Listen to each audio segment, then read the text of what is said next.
What's up, y'all? Welcome back to Let's Play Hiveswap Friendsim for the third time. My third playthrough of Hiveswap Friendsim, in which instead of playing by myself or sending photos to a friend, I'm making a commentary YouTube series out of it. Because why not? We're like 3 or 4 weeks away from the ending, and that's crazy to me. Potential spoiler warning for Homestuck proper, the rest of this game, Pesterquest, some Homestuck fanfics, or Hiveswap, not as much Act 2. I'm recording this directly after the previous episode. I still have not finished Act 2. I have tea again, though. I have a ginger turmeric tea this time, because I really like ginger turmeric tea. Today is Wanshi's root. Oh, warning, his character voices may be inconsistent, especially because today is another child. Oh, you're so close to Big Titty Clown. Mr. Big Titty Clown, excuse me. Wanshi's little, and I'm not good at child voices, because I'm not a child. You walk with a purpose. You don't really have a purpose, aside from friendship, of course. But you know these streets pretty well by this point, so you can at least strut like you've got one. Look at her! Fun fact, Wanshi is in my fanfic. Please go read Beyond the Divided into Adventure. There's a Discord server now. She's only there for a little bit as of the chapters I have written, but I think she'll come back later when I actually do some in-depth stuff. Hey, now that you've gone and thought about the concept of purpose, you might as well make one up for yourself. You turn your walk toward the book hive. A handful of your friends hang out in there, and there are a few rooms that are generally pretty danger-free, so why not? It's a little difficult to make yourself walk past the spookier rooms, but you manage to avoid the siren song of the brain room once more. Your destination tonight is the room you usually watch your teal friends do homework in. That's actually kind of a cute image. Zeus and Tagora, they're all Kikiri, they're all just doing homework together, and the reader's just like hanging out with them. Not knowing how law works. But when does that matter? Also, there's the Condis. I did not notice her the first time. It's understandable, after your office experience with Tirona, why this is their neutral meeting ground. Unfortunately, a casual scroll through the stacks uncovers no friends at all. Damn. I'm pretty sure I said scroll. That says stroll. You consider trying out a higher stakes locale when... Wait. You see a shoe peeking out from one of the bigger hexagonal book hole things. Shelves? It really doesn't maximize space to have shelves shaped like that. Whatever. If you get caught up in trying to make paltry shit like troll bookshelves make sense, you'll drive yourself to madness before you can figure out if this shoe belongs to someone you know. You walk toward it, and the shoe is revealed to be one of the... Let's start that over, shall we? You walk toward it, and the shoe is revealed to be on the strut pod of a troll whose head is barely peeking out over a book, and nope, a jade, but not one of your friends. Whoever it is curls up much smaller in the hexagon, burying her face deeper into scribble journal of a colorful wiggler. That's really funny. I never even read those books. They weren't really my cup of tea necessarily. I was too busy being gay and reading Percy Jackson. But it's not the most inviting posture, to be sure. The polite thing to do would be to keep moving, probably, but you feel a little off about that. You gently nudge your foot into hers where it still peeks out of the shelf and ask her if she's okay. It'll clear your conscience, nothing else. So I just caught a glimpse of... Let's take a second to listen to Wanshi's theme.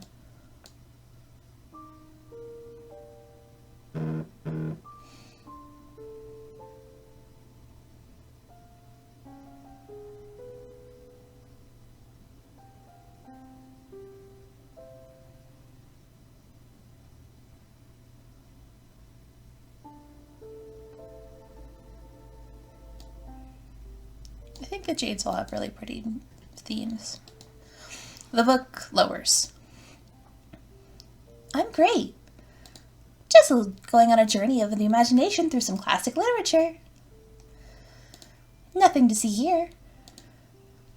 Oh man, it's another kid. You know young trolls have to handle themselves as much as older ones, but as well acquainted as you are with the facade of facade of pretending you're exactly where you're supposed to be, you get the feeling she's not exactly telling the truth. So you're equipped to help. Plus, it's not like you haven't are befriended a few tween sweep equivalents here in Alternia already. You successfully didn't get murdered by Amicia, and you did a passable job of befriending Torona and Kariko. I think we've deeply befriended Kariko. Though, sometimes you wake up shaking, the remnants of dreams where you failed them on a loop in your brain where you shake that horror from your mind and try to look as non-threatening as possible. Not that it's particularly hard for you as you speak. Oh, because I was like, why is the text in all caps? Because you are trying to look non-threatening and it's silly that way. Also, sorry for a second there for the buzz, right? As I was trying to say cool things. I just ordered some stuff and the payment just went through and I get like notifications for when I pay things.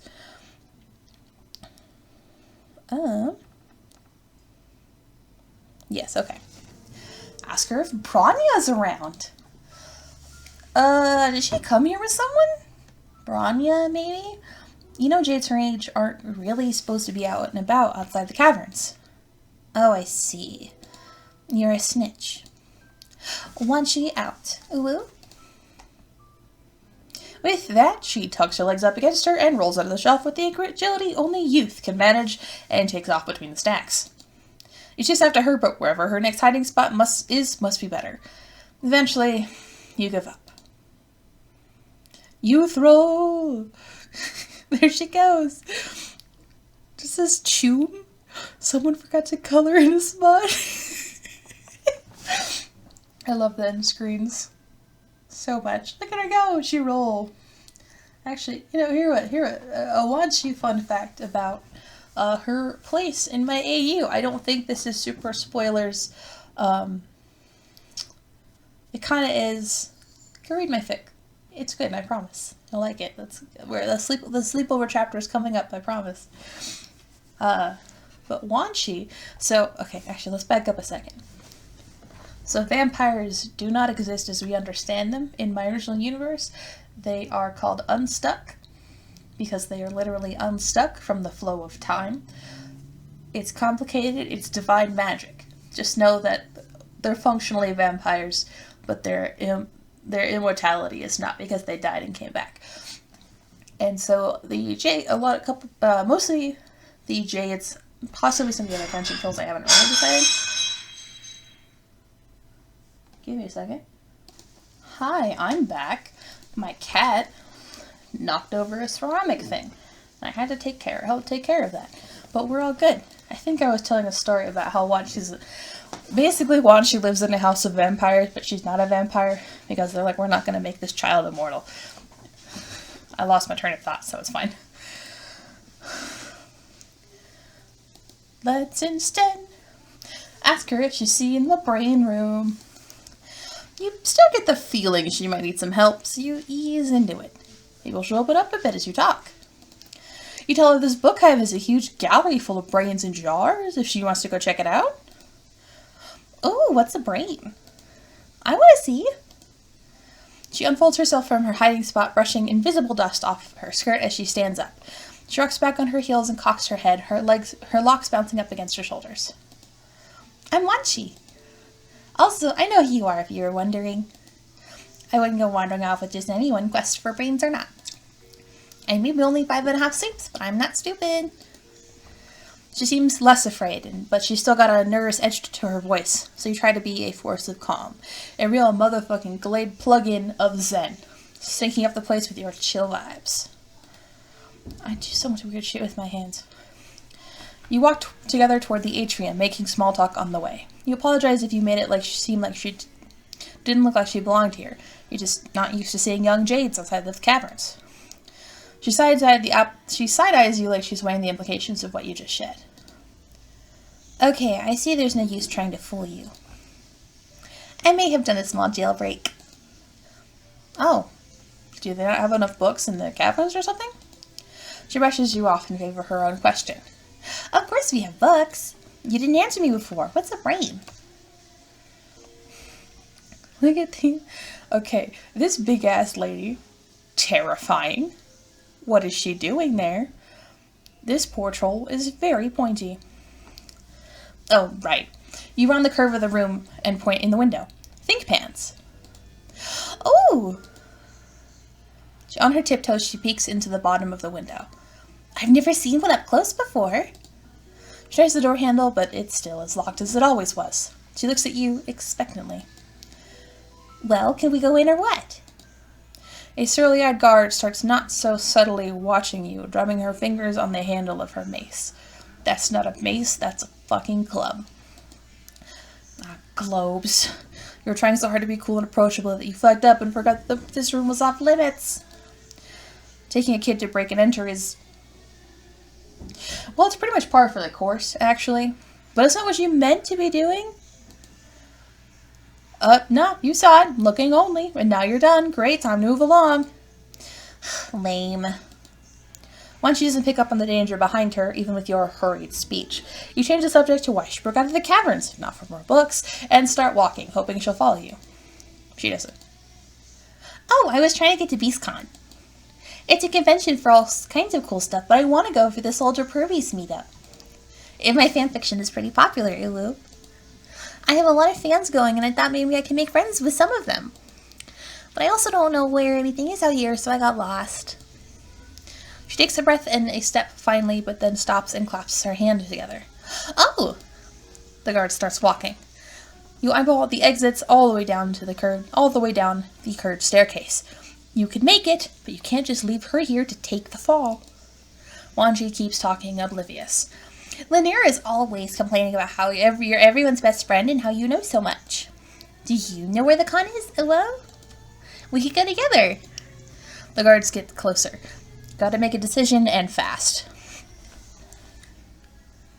Let's traumatize a child and take her to the con. Anything to get you both out of here. Grabbing her hand, you say you know the way and make a run for the door. She whoops and scurries down the stairs behind you. A quick glance back at the guard, taking her hand off her mace, reassures you that you moved fast enough. So a lot of the bad endings come off as very humorous. It is Homestuck, it is a byproduct of Homestuck. Death is not always a sad thing. It often is. Also, not all the bad endings involve death. Some of them are just silly. Some of them are silly. This one always makes me sad. I guess... I don't know, I think it's... I don't know. I think it's the fact that you trash a kid's dreams, basically. Once you're around the corner from the book hive, you stop and catch your breath. Why stop now? Lead the way, alien friend. You wave her enthusiasm off. She's out of breath herself. She can hold her hoofbeats for a minute while you locate your fucking bearings and think. You looked up this con earlier when Tagiri and Palipa excited you. They said it was fun, that the death roll was high enough to be interesting, low enough to be manageable, and that you'd be safe with them. Still, you chickened out. You guess changing your mind and going could be okay? You're definitely anxious about bringing Wanshi along, but it seems like she's hell-bent on attending anyway, so maybe the best thing you can do is be a responsible chaperone. Plus, none of your friends make you feel better protected than Palipa. Reader, that's pale. Gorgle Maps says it's not far. Well, you've dealt with plenty of other dangerous clusterfucks before, so what's one more? You're a regular Giles Corey of bullshit scenarios. Pile those sumbitches on. You bow as you gesture down the sidewalk that will lead you toward the outskirts of town. Wanshi curtsies and follows her direction. She's so cute. She's so cute. She reminds me of me as a child. It seems like she doesn't need... Start over. It seems like she doesn't need you to come up with things to talk about. She's like a chatty sunflower, pulled toward the bright newness of everything she sees, and chock full of commentary about all of it. Wow, I've read all about Moonlight Dove, but seeing it make everything glow is totally different. Look at all the dew on this prickle frond. If you get up close and look, you can see the reflection of your own eye and the moon's. You do as she does, and damn if that ain't a bunch of orbs reflected back at you, floating on the curve of a purpley green meniscus. Her curiosity isn't overwhelming or draining in the slightest. You tell her it's kind of nice, actually, to meet someone else who's experiencing this place for the first time. Because she's a baby. Yeah, the caverns are fine, but there's so much to see out here, oh well. Everyone else sneaks out. I don't know why it took me so long to try. No, actually I do. Getting in trouble sucks and I hate it. But it worked out.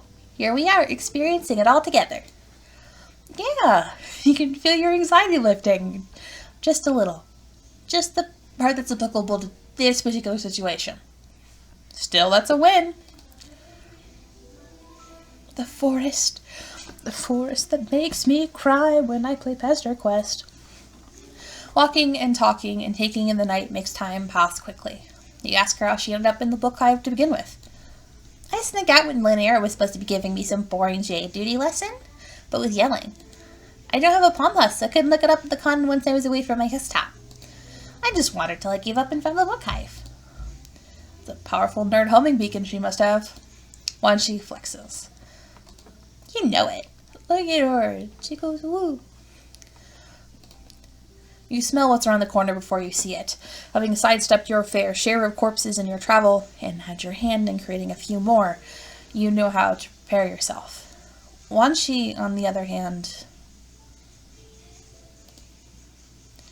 You know the brooding caverns aren't some diaper baby camp of innocence, but you're also not sure how much viscera she may or may not have seen. Sorry, hopefully that dampens the sound a little bit.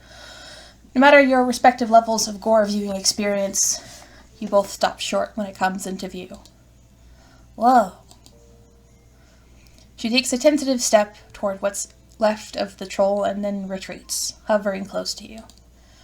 It feels like you should keep moving, like you should avert your eyes and carry on or whatever the fuck before the drones come by to clean up, but she's still staring.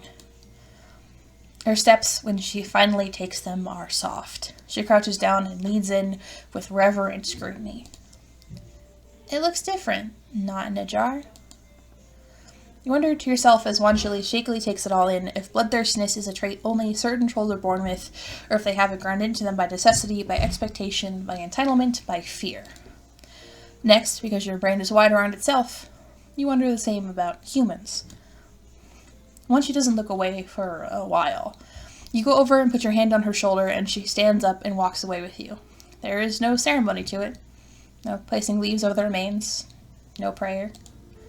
I don't get... She doesn't finish her sentence. She takes your hand and pulls you back in the direction you were walking. She looks confused, like she's still trying to work out what she just saw. She's just a baby. And also the moon looks like she has a green halo. Look at... I guess you could have given her more time to process it, but you're not sure comprehending death is really a thing you can just, figure out in the wilderness with an alien in one night. After a few minutes of silence, you point out the call of some flat beast, and she mimics it and smiles. Soon after, the pointy top tents of the con rise over the horizon. Wanshi starts running, dragging you behind her. Oh shit, here we come! She's vibrating out of her skin. You're basically doing the same, though it's less an excitement thing and more an emotional whiplash thing. Whatever, you can work with that. Her shirt is too big for her. Look at all the trolls, and the lanterns, and the moon and its tiny moon. Oh.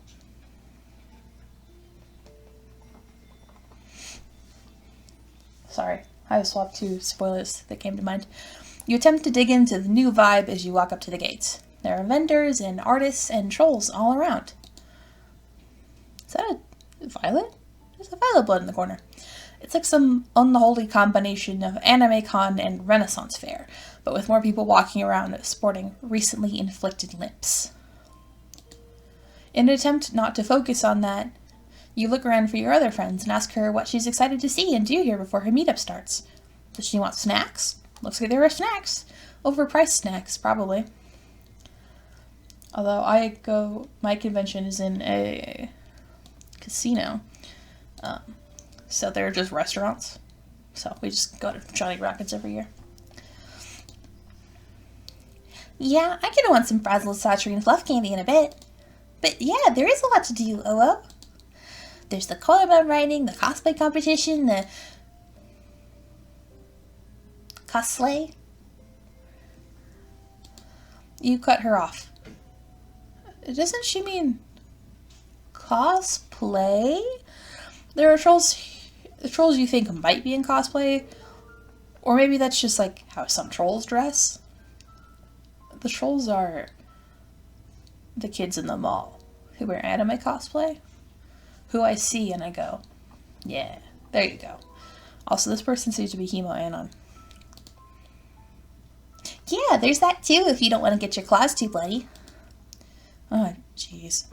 There's the old nerves coming back. Really hope that bringing her here was okay. There are other young trolls roaming around, so you're probably good. You try to think of the body you saw as an omen. There are bodies all over the place here on Alternia. You pull out your palm husk and consider your friends. You could message Palipa or Tagiri to see where they're at, but your thumb gravitates toward Bronya's gripe profile. I forgot about gripe in the last episode, I think. Right when you decide you're being dumb and pocket your phone, a lot happens at once. Wanshi starts to pull you toward a dude in a utility kilt handing out flyers, a bowel-rendering sound rends, well, your bowels, and then a massive armored bear with a huge BC biceps hurtles through the grounds, hollowing and grinding tents and conures alike into bent, splintered pulp. Oh, God. Wanshi stares, frozen, as the beast rampages toward you both. Oh no. She whimpers and looks at you, comprehension and fear etched into her features. You did this. You brought her here. You let this happen to her. And she knows it. You picture 100 outcomes, a million. You want to work toward the end you see, where you save everyone who has already gotten squished, are elected grand humans, and no one ever gets fucking trampled again. But there's no time for that one. Give me a second. I headlock the dogs in here when I... yeah. Instead, you pick up Wanshi, give her a quick hug, and throw her into the closest bush. With what's left of your adrenaline-filled noodle arm strength, you reach for the handle of a katana from a vendor's rack and hope to fuck it's not only for display. You've never felt less prepared to take something on in your life. You've never felt more sure you had to. In the end, it's no choice at all. The beast charges you, teeth bared and rainbow bloody. You hold your position, pinky and ring finger held tight near the bottom of the handle like Tagiri taught you. When it leaps at you, tackling you to the ground, you bury the blade into its chest. The collar bear lays on top of you, the last of its life twitching out as it presses your life out of your lungs in return. Okay. Through your darkening vision and under the furry deadweight pinning you to the ground, you see her. From the edge of the woods, eyes wide and watery with understanding, Wanshi picks herself up. Oh.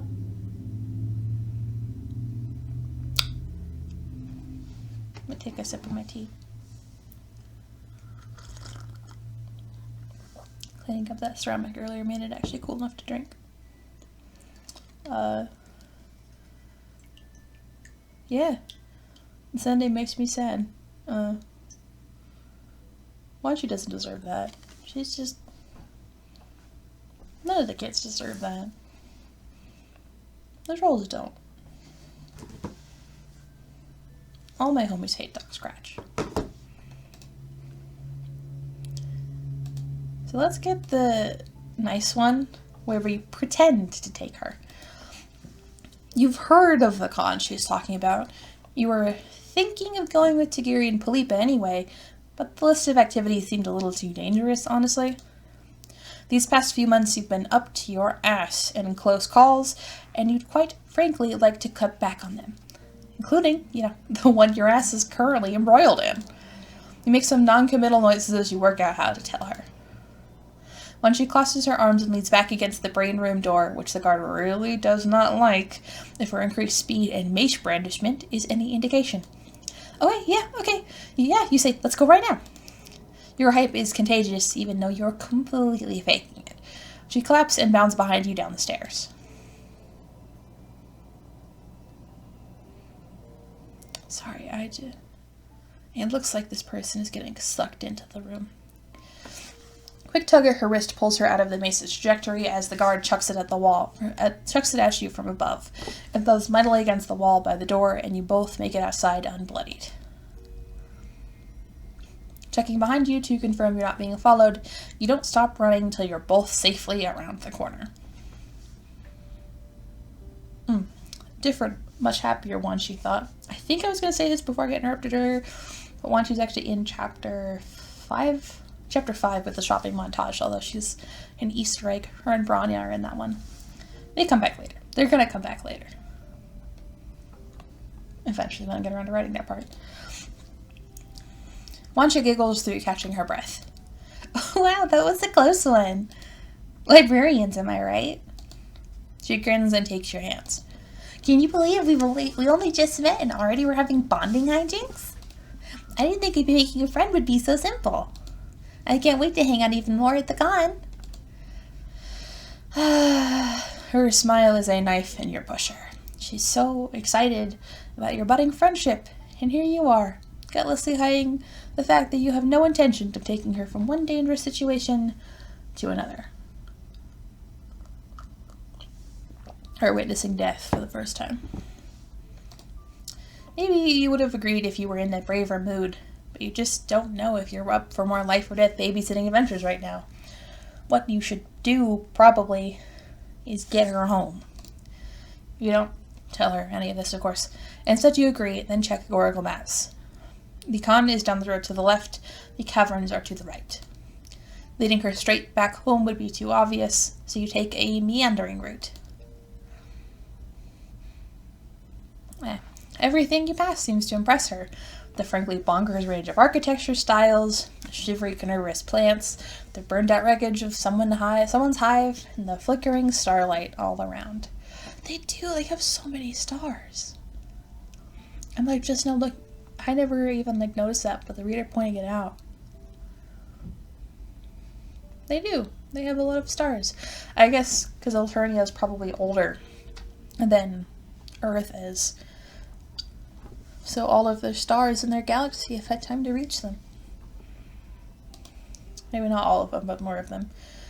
She's observing a worm crossing the sidewalk. Out here, all squishy and brave, oh. When you point out a cool rock, eager to keep her wonderment going. Really? She puts a hand on her cocktail.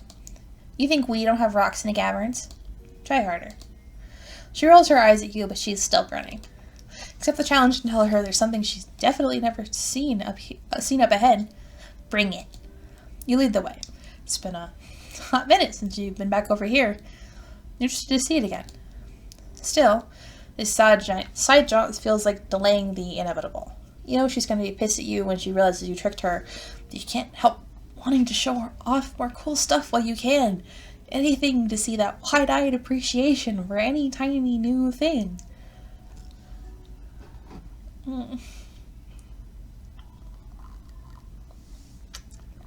She's baby. What's left of your spaceship comes into view as you round the bend. There really isn't that much left to show off, but Wanshi is still into it. She runs over and starts inspecting the rubble. You wonder what happened to the freshly missing parts. Maybe Vikare has come back to scavenge some more. Shit. Vikare. You haven't talked to that guy in forever. You bad to text him later tonight, but you still feel guilty. It's hard to juggle all these beautiful friends, even with how viscerally you crave them. You want to be good for everyone, but there are so many things that can mean, and you've never stopped feeling like you're treading water. Wanshi emerges from the hole, clambering up on top of a black metal box and waving around some unscrutable, rusty bullshit. Oh, whoa, there are so many fiddly little parts. This was how you got here? She observes you for a second or two, then nods her approval. That's pretty cool. Any old idiot can wreck a spaceship. It takes someone with brains to break out of the brooding caverns. Well, when you put it that way, you're completely right, Uwu. She winks and pockets some of the pieces. Are you ready to keep moving? I don't want to miss the meetup, but it's happening right after horse-aroni jousting, which should be ending pretty soon. You're not sure what to tell her. For some reason, Vikure won't leave your mind. Your sorry ass hasn't managed to keep up with all the friends you did earn. Maybe it's for the best that you're deciding to take her home. Her safety is more important than her liking you. You sigh and start to pass up. Even if she left her now, you're far enough away from the con grounds that she'd miss it. You were afraid. Afraid to go, afraid she went off if you didn't stick with her, afraid of not knowing what to do next. What? You made me miss my one chance to do something fun for a change. Just because you're too much of a scaredy purbeast to go to a fun nerd party? It wasn't just that. You also wanted to keep her safe, to take her home. The baby. She stomps her foot in frustration, tears forming in the corners of her eyes. Why do you think you could just make decisions for other people? Why don't you go home if that's so great? Your mouth shuts, words gone. She follows your gaze back to the wreck of your only shot out and winces. I didn't mean... I know you can't, I just wanted... She sits down on the grass, defeated. You sit too, a ginger distance away.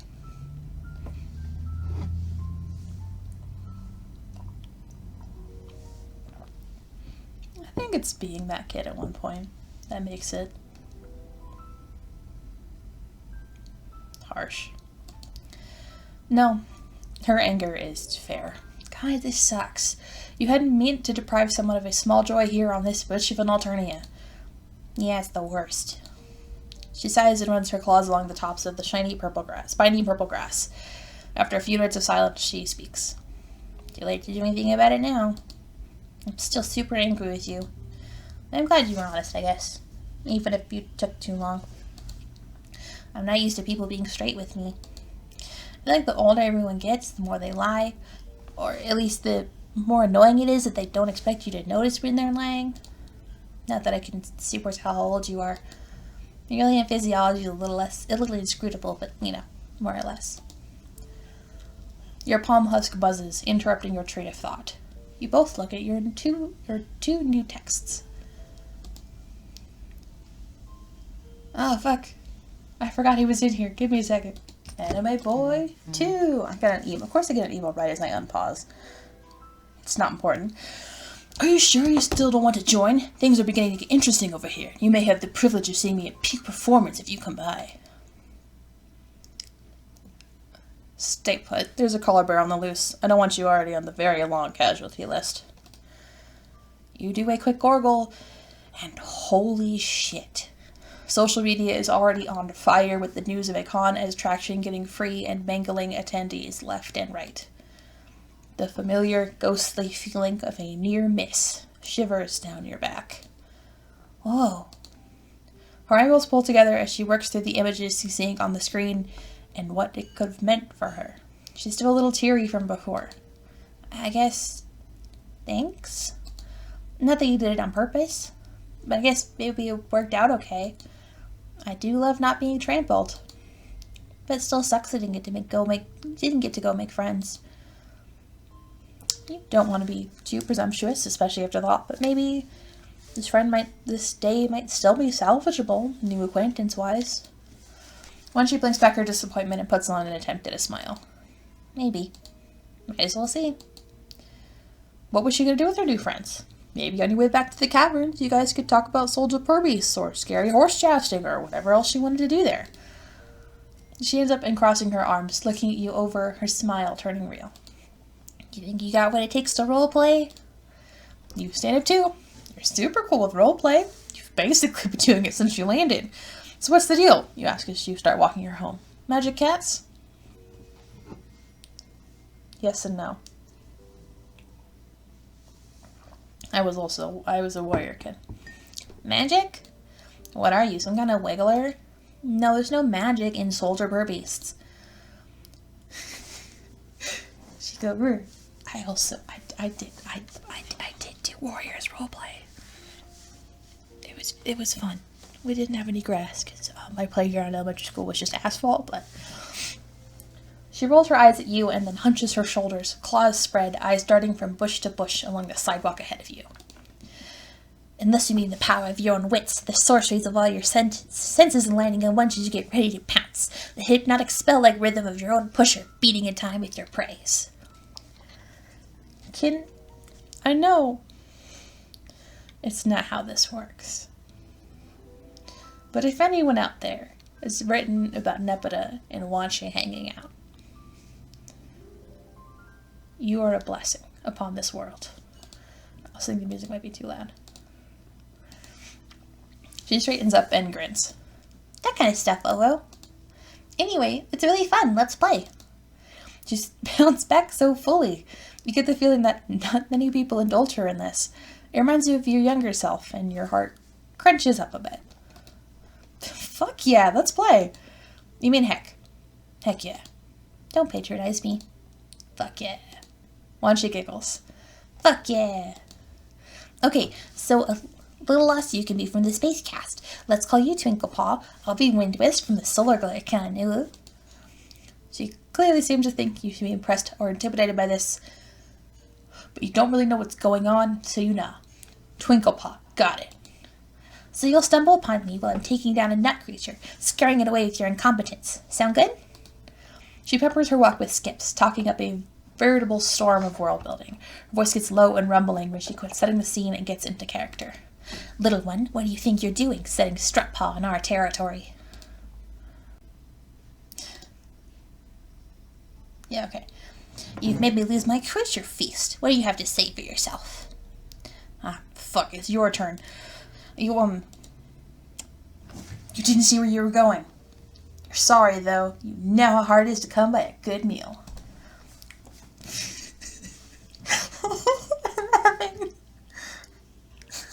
I'm having flashbacks to being a child.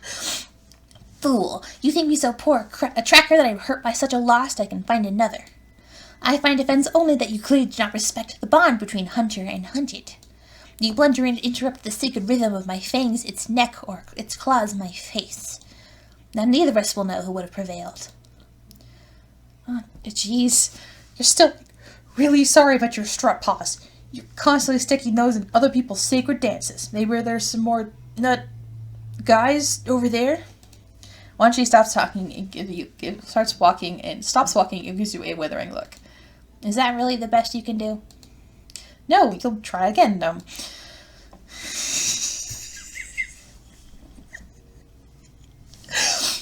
How dare this perbeast accuse you of such a thing? Your intentions are as noble as the wild pusher that thumps in your bone cabinet.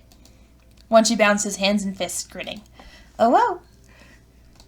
A little over the top and not really a Starcast approach, but you're getting there. You practice finding your soldier's characterization sweet spot as you walk her home.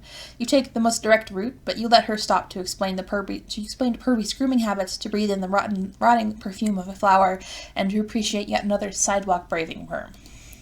Eventually, you reach the cave entrance that you know. Ah, fuck. Everyone keeps showing up in other episodes, and I always forget that they're there until they show up.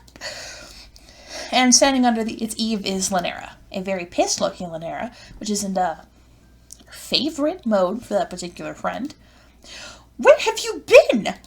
I said I'd be right back. Not haggle off and leave me to make excuses for you. Well, I'm back now, so you can get over it. I know you want tattle, and you don't want Bronny to know you lost track of me, Ulu. Watch yourself! Lanera glares fireballs at her, then turns to you, softening the tiniest of bits, which means we lose 2 knives. Thank you for bringing the short one back. You do you. Want to come in? You appreciate her politeness, but nah, you should go and let the jade settle down and everything. Plus, you have another friend you need to check up on. Before you can say anything to Wanshi about how you hope she ended up having an okay time, she scurries off around the corner, calling back over her shoulder. Wait, I have something I want to give you before you go. So you wait. Lanera keeps looking at you, arms still crossed.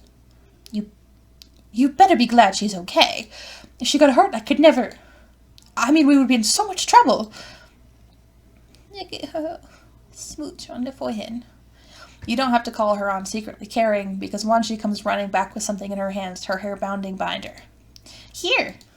Read this, then maybe when you come back to visit me, you'll be, a little more informed about the Soldier Pervious universe. Ooh? I only have one person to play with here, and he usually pretends he's too cool, like he doesn't absolutely love Pervy's cast drama. She bows a little as she offers the book to you. It is tattered with love.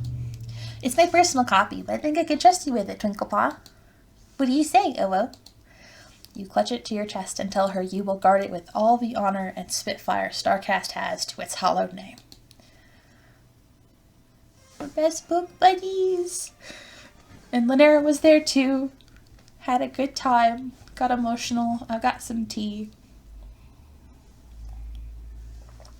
I got class in an hour. I believe next time it was Fozzer and Mr. Titty Clown. So that'll be a whiplash from these last couple episodes.